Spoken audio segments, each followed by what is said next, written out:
Welcome back to city news. Tenali Kothapeta నందు నూతన హంగులతో మహిళల కోసం ఆధునీకరించబడిన మహిళా సాధికారత భవనం పునఃప్రారంభోత్సవం బుధవారం నిర్వహించారు. స్థానిక కొత్తపేటలోని సరోజినీ దేవి రోడ్డులోని మహిళా మండలి భవనం ఇకపై మెప్మా భవనంగా మారనుంది.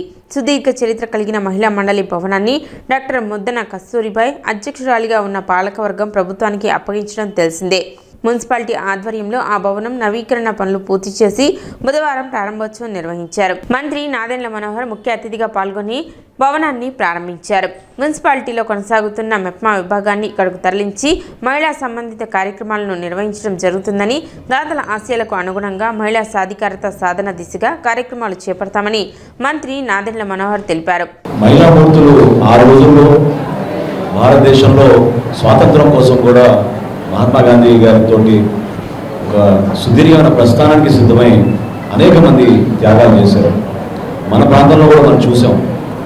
పెద్దరావుడి నుంచి తులసమ్మ గారికి ఏ స్థాయిలో, జాతీయ స్థాయిలో ఆమె చేసిన త్యాగానికి ఆ రోజులో గాంధీ గారు కూడా స్వయంగా వచ్చి ప్రత్యేకంగా గుర్తించిన సందర్భాలు.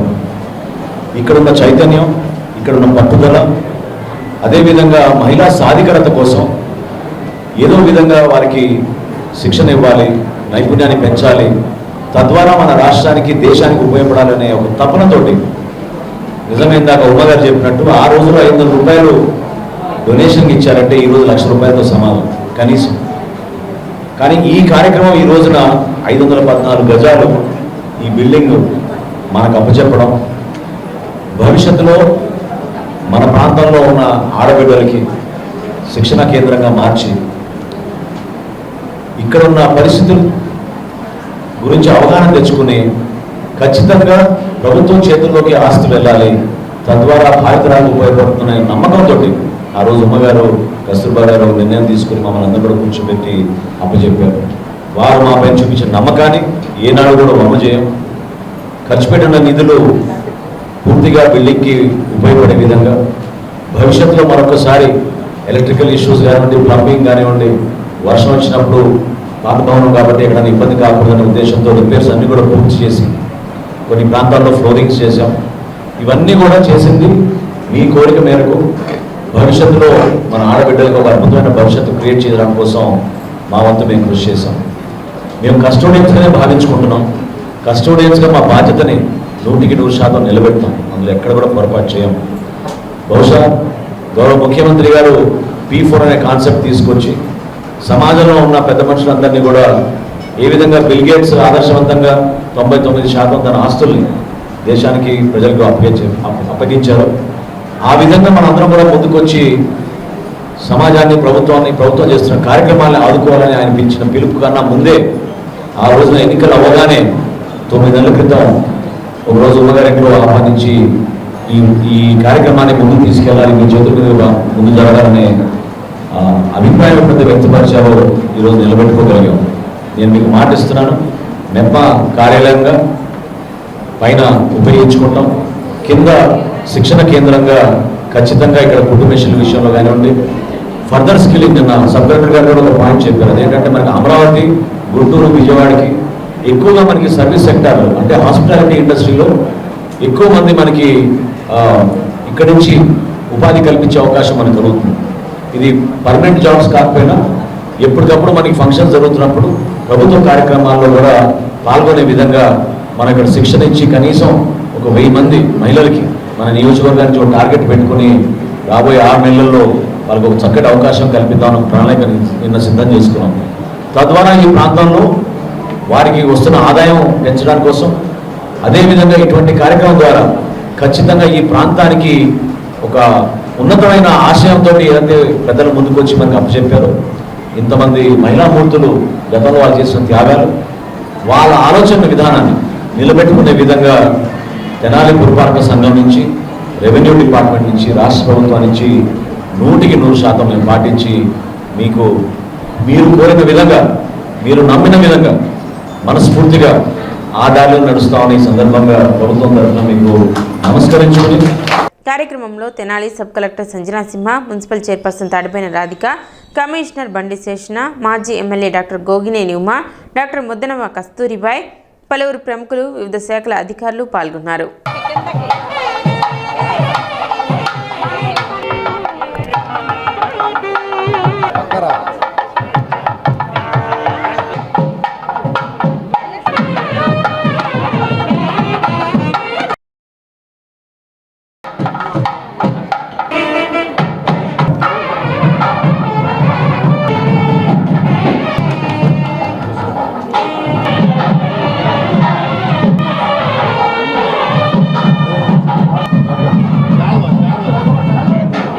కూటమి ప్రభుత్వం రావడం జరిగింది.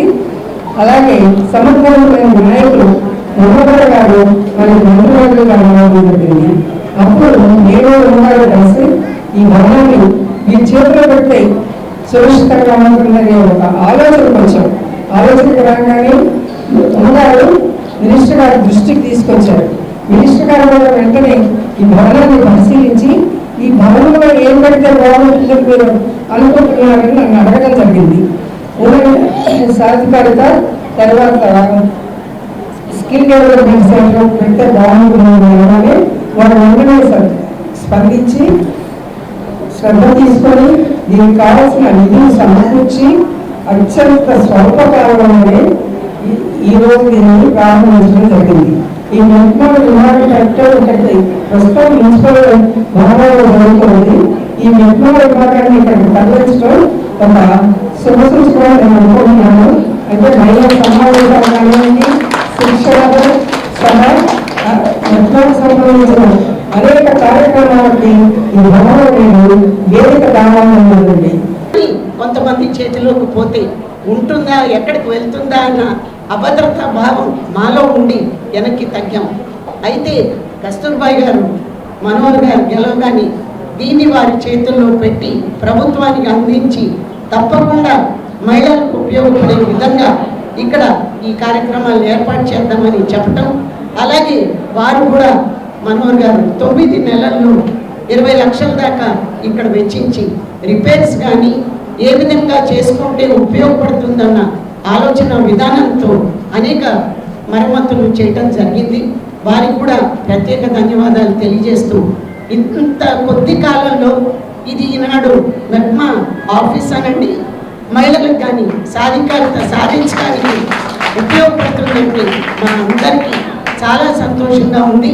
భవన్ ఎట్టి పరిస్థితుల్లో మహిళలకి ఉపయోగపడేలాగా ఇది డెవలప్ చేసి చూపించాలి. అలానే జూన్లో మనం ఓపెనింగ్ చేయాలని గట్టిగా చూడడం జరిగింది. అలానే ఆయన అన్నట్టుగానే ఆదేశాల మేరకు ఈ రోజున ఇది ప్రారంభం చేయడం జరిగింది. అలానే మన కస్తూర్బాయ్ గారిని ఆదర్శంగా తీసుకోవాలి. మనం ఆవిడ జీవితాంతంగా గుర్తుపెట్టుకొని ఆమె ఆదేశాలు ఏదైతే మహిళలకు ఉపయోగపడేలాగా ఈ మహిళా మండలం ఇంకా తీర్చిదిద్దుతామని మా అంత గురించి ఈ రోజు కౌన్సిల్లో కూడా అందరూ కౌన్సిలర్స్ అందరూ కూడా ఆమోదిస్తే ఈ రోజున బిల్డింగ్ అనేది స్టార్ట్ అయింది. కాబట్టి వాళ్ళందరూ కూడా ధన్యవాదాలు తెలియజేసుకుంటాను. అలానే మనం ఇంకా డెవలప్ మరింతగా చేసుకోవాలని ఆశిస్తున్నాను. సార్లో ఆవిడకున్న ట్రస్ట్కి, మినిస్టర్ సార్కి ఇది ఇచ్చి ఇది అందరి మంచికి కోరుకునే ఆవిడకి ఇంకా అలాగే కృషి చేసే సార్కి కూడా ఈ ఆపర్చునిటీ ఇచ్చినందుకు రెవెన్యూ డిపార్ట్మెంట్ తరఫున మేము చాలా థ్యాంక్స్ చెప్పాలనుకుంటున్నాము. నిన్న రాత్రి కూడా సార్తో చాలా మీటింగ్స్లో ఇక్కడ ఎలాంటి యాక్టివిటీస్ తీసుకుంటే బాగుంటుంది, సర్వీస్ సెక్టర్ పట్ల, హాస్పిటాలిటీ సెక్టర్ పట్ల ఉమెన్కి ఎలాంటి స్కిల్లింగ్ నైపుణ్యం ఇవ్వాలి, ఎవరిని మనం ట్రైనర్స్గా, మాస్టర్ ట్రైనర్స్గా తీసుకోవాలి, సర్టిఫికేషన్ ఎట్లా ఇవ్వాలి, ఇలాంటి ప్లాన్ కూడా మొత్తం మేము చేస్తున్నామండి. సో ఇంత భవనాన్ని, ఇంత ప్లేస్ని మంచి ఆశయంతో ఇచ్చిన మా కస్తూరిబాయ్ గారికి నేను ప్రామిస్ చేసేది ఏంటంటే తప్పకుండా ఇక్కడ నుంచి అవుట్కమ్స్ చూపించాలి అనేది ఇప్పుడు మా లక్ష్యం అన్నమాట. గత సెప్టెంబర్లో ఈ యొక్క స్ట్రక్చర్ అంతా కూడా వారిలోనే జిల్లా కలెక్టర్ గారికి హ్యాండ్ ఓవర్ చేయడం, జిల్లా కలెక్టర్ మన ఇంటర్ ఎంఆర్ఓ గారి ద్వారా యూఏబీకి ఇచ్చి ఇది మహిళల యొక్క అభివృద్ధి గురించి మాత్రమే వాడాలి అనేటువంటి ఆ కండిషన్తో ఇస్తేగా మా కౌన్సిల్ వారు ఎస్ మేము ఆ ప్రకారంగా ఉంటామనేసి ఒక సిఆర్ కూడా చేసి రాబోయే కాలంలో మహిళల యొక్క స్కిల్ డెవలప్మెంట్, వారి యొక్క ట్రైనింగ్ కోసము, వారి యొక్క లక్ష్య గురించి వాళ్ళని చెప్పేసి సిఆర్ ఇచ్చారు. దానికి అనుకున్న ఈరోజు ఈ యొక్క రిపేర్స్ అన్ని కూడా అయినాక మళ్ళీ వారి ద్వారానే ఈరోజు బ్రహ్మాండంగా అందరి యొక్క సమక్షంలో ప్రారంభోత్సవ కార్యక్రమం అయింది. కానీ దీని వెనక ఎంత కృషి, సార్ ఆలోచన, పట్టుదల ఎంత ఉందంటే చెప్పలేనంత ఉంది.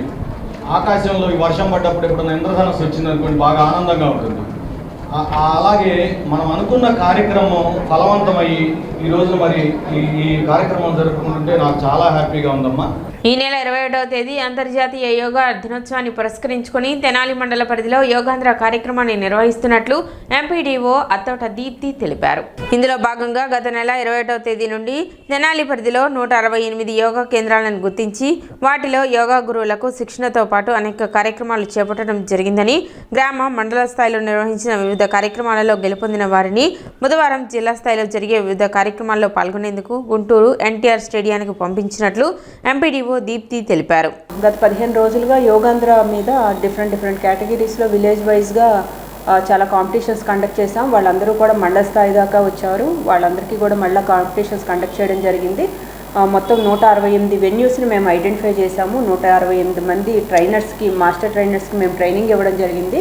వీళ్ళందరూ కూడా రేపు 14వ తారీఖున సెకండ్ సాటర్డే, ఒకసారి 21వ తారీఖున, ఈ నెల 21వ తారీఖున ఇంటర్నేషనల్ యోగా డే కాబట్టి ఆ రోజు ప్రాక్టీస్ చేయడం కోసం 14వ తారీఖున అంటే రేపు సెకండ్ సాటర్డే ఒక మాక్ ట్రయల్ లాగా ప్రతి వెన్యూలో కూడాను యోగాంధ్ర కార్యక్రమాలు అనేవి జరుగుతాయి. సో ప్రతి ఒక్కళ్ళు కూడా ఎవరైతే రిజిస్టర్ చేసుకొని మ్యాపింగ్ చేసుకున్నారో ఆ సచివాలయానికి, వాళ్ళందరూ కూడా 14వ తారీఖున ఖచ్చితంగా ఆ వెన్యూస్కి వెళ్ళి అటెండ్ అయ్యి కొంతసేపు యోగా సాధన చేయవలసి ఉంటుంది. తర్వాత 21వ తారీఖున ఇంటర్నేషనల్ యోగా డే సందర్భంగా ప్రతి ఒక్కళ్ళు కూడాను ఈ వెన్యూస్లో మనం ఆ రోజు ఖచ్చితంగా ప్రాక్టీస్ చేయవలసి ఉంటుంది. కాబట్టి ప్రతి ఒక్కళ్ళు ఈ అవకాశాన్ని ఉపయోగించుకోవాల్సిందిగా కోరుతూ ఉన్నాను.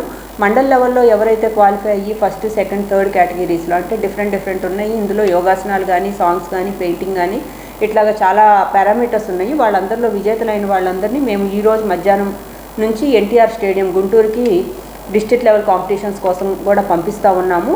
ఆ లిస్ట్ ఆల్రెడీ మేము కమ్యూనికేట్ చేశాము సెక్రటరీస్కి. వాళ్ళందరూ కూడాను మండల్ లెవెల్ నుంచి డిస్ట్రిక్ట్ లెవెల్కి వెళ్ళి అక్కడ పార్టిసిపేట్ చేసి అక్కడ కూడా విజేతలైన వాళ్ళు మళ్ళీ స్టేట్ లెవెల్కి ప్రమోట్ చేయడం జరుగుతూ ఉంటుంది. గుండెపోటుతో తండ్రి మృతి చెందగా ఆవేదనతో కుమార్తె ఆత్మహత్య చేసుకున్న ఘటన తెనాలిలో చోటు చేసుకుంది. తెనాలి పట్టణం గంగారమ్మపేటకు చెందిన వ్యాపారి సుబ్రహ్మణ్యం, హేమలత దంపతులకు 2 కుమార్తెలు. పెద్ద కుమార్తె లక్ష్మీ శ్రావణికి ఏడాది క్రితం విజయవాడ భవానీపురానికి చెందిన యువకుడితో వివాహం జరిగింది. వివాహం అయిన కొద్ది రోజులకే ఇరువురి నడుమ మనస్పర్ధలు రావడంతో లక్ష్మీ శ్రావణి పుట్టింటికి వచ్చి ఉంటుంది. స్థానిక కళాశాలలో MBA చదువుతుంది.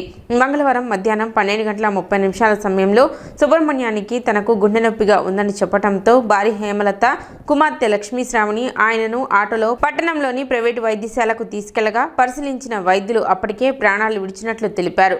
సుబ్రహ్మణ్యం మృతదేహాన్ని ఇంటికి తీసుకొచ్చారు. కళ్ల ముందే తండ్రి చనిపోవడంతో తీవ్ర ఆవేదనకు గురైన కుమార్తె లక్ష్మీ శ్రావణి భవనంపై నుండి దూకారు. ఆమెను స్థానిక ప్రైవేటు వైద్యశాలకు తరలించగా చికిత్స పొందుతూ చనిపోయారు. ఒకే కుటుంబంలో హఠాత్తుగా తండ్రి, కుమార్తె ప్రాణాలు విడవడంతో కుటుంబ సభ్యులు కన్నీరు మున్నీరయ్యారు. ఈ విషాదం స్థానికులను కలిచివేసింది. తెనాలి వ్యవసాయ సబ్ డివిజన్ పరిధిలో ఖరీఫ్ సీజన్ కు రైతులు సన్నద్ధమవుతున్నారని ఏడీఏ ఉషారాణి తెలిపారు. తెనాలి 18,000, కొల్లిపర 16, దుగ్గిరాల 22,000 ఎకరాలలో రైతులు వెద పద్ధతి ద్వారా వరి పంట సాగుకు సిద్ధం అవుతున్నట్లు ఆమె తెలిపారు. ఈ సంవత్సరం కాలంలో ఋతుపవనాలు రావడం రైతులకు శుభసూచకమని, కనుక రైతులు దుక్కి దున్నుకొని వెద పద్ధతి ద్వారా సాగు పనులు ప్రారంభించుకోవచ్చునని ఆమె తెలిపారు. మన తెనాలి సబ్ డివిజన్లో ఉన్నటువంటి 3 మండలాలు దుగ్గిరాల, కొల్లిపర అలాగే తెనాలి మండలాల్లో మరి రైతులందరూ కూడా ఈ ఖరీఫ్ 2025కి సమాప్తం అవుతున్నారని తలస్తూ మరి మన తెనాల్లో ఉన్నటువంటి 18,000 ఎకరాలు, అలాగే కొల్లిపరలో ఉన్నటువంటి 16,000 ఎకరాలు, దుగ్గిరాల్లో ఉన్నటువంటి 22,000 ఎకరాల్లో రైతులందరూ కూడా మరి వరి వేయటానికి వెద పద్ధతిలో వరి వేసుకోవడానికి సమాయత్తం అవుతున్నారని భావిస్తున్నాము. మరి ఈ సంవత్సరం సకాలంలో మనకి ఋతుపవనాలు రావటం అనేది ఒక శుభసూచకం. కనుక మరి రైతులందరూ కూడా దుక్కులు దున్నుకొని అలాగే యథ పద్ధతిలో వరి విత్తనాలు నాటుకొని సాగు పనులు ప్రారంభిస్తారు. అయితే గత 5 సంవత్సరాలుగా మనం చూస్తుంటే రైతులు సకాలంలో వరి విత్తనాలు ఎదపెట్టుకున్నప్పటికీ ఋతుపవనాల కారణంగా అధిక వర్షాలు, భారీ వర్షాలు పడటం వలన 2 సార్లు లేదా 3 సార్లు ఎదపెట్టుకునే అవసరం కూడా వస్తూ ఉంది రైతులకి. ఇది కొంచెం మరి అధిక భారమే. అయితే మరి రైతులు ఎప్పుడూ కూడా విశ్వాసం సన్నగిల్లకుండా ఎన్ని ఉడిదొడుకులు వచ్చినప్పటికీ వాతావరణ పరంగా మరి నిలదొక్కుని 2 సార్లైనా 3 సార్లైనా వరి ఎదబెట్టుకొని ఈ విధంగా మరి పంటలు పండించుకోవటం జరుగుతూ ఉంది. వరి అనేది మన డెల్టాలో ప్రధానమైన పంట. అలాగే మన సబ్ డివిజన్లో కూడా ఉన్న 3 మండలాల్లో ఎక్కువ విస్తీర్ణంలో వరినే ప్రధానమైన పంటగా వేసుకోవటం జరుగుతుంది. డాక్టర్ జయదేవ్కు బంగారు పథకం ప్రదానం చేశారు. థైరాయిడ్ ఓవర్వ్యూ ఫిజిషియన్స్ పర్స్పెక్టివ్ అంశంపై పురస్కార గ్రహీత ఎండోక్రనాలజిస్ట్ డాక్టర్ ఎస్ జయదేవ్ ప్రసంగించారు. స్థానిక ఐఎంఏ హాల్లో నిర్వహించిన కార్యక్రమంలో ఐఎంఏ అధ్యక్ష కార్యదర్శులు వైద్యులు అనిల్ కుమార్, మధుప్రభాకర్ బాబు, సిఎస్ఆర్కే ప్రసాద్, దక్షిణామూర్తి డాక్టర్ జయదేవ్కు బంగారు పథకం ప్రదానం చేశారు.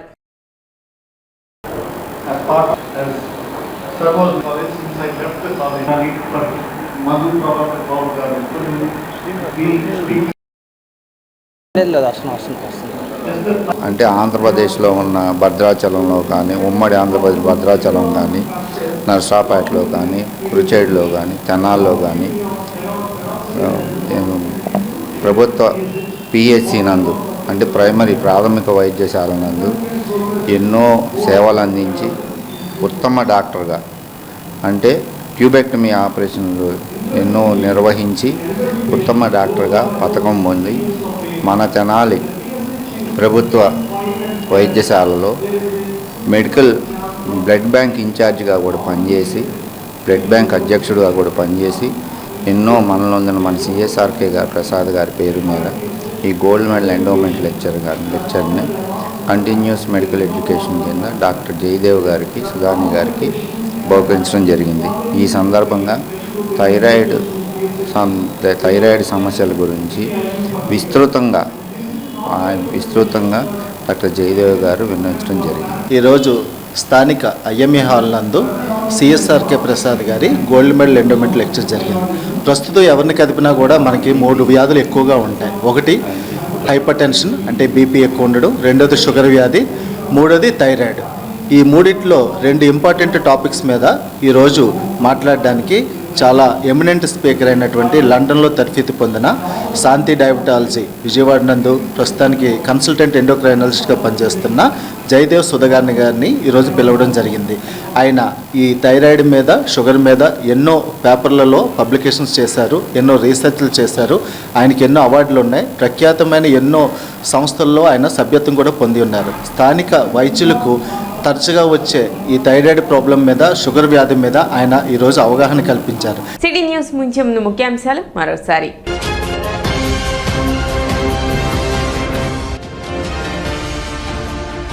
నూతన హంగులతో మహిళల కోసం ఆధునీకరించబడిన మహిళా సాధికారత భవనాన్ని పునఃప్రారంభించిన మంత్రి నాదెండ్ల మనోహర్.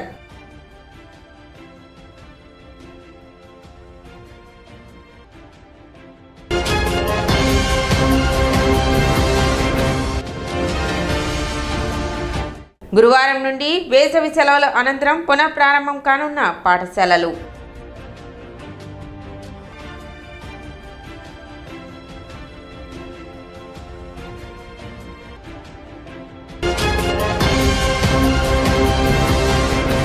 సిటీ న్యూస్ ఇంతటితో సమాప్తం. నమస్కారం.